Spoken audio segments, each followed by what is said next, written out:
Market ద్వారా కొనుగోలు చేసేవాళ్ళం, రైతుకి అవకాశం కల్పించేవాళ్ళం.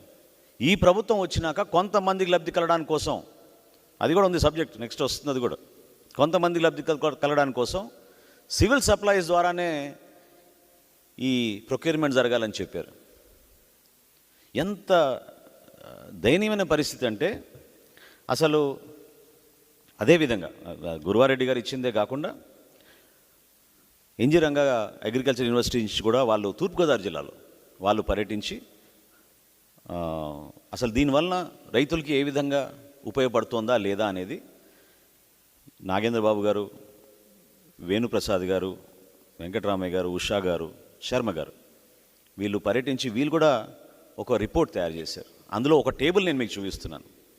ఈ 16 అంశాల్లో రైతు ఎక్కడైనా ఏ అంశంపైన సాటిస్ఫైడ్ ఉన్నాడంటే 15 అంశాల్లో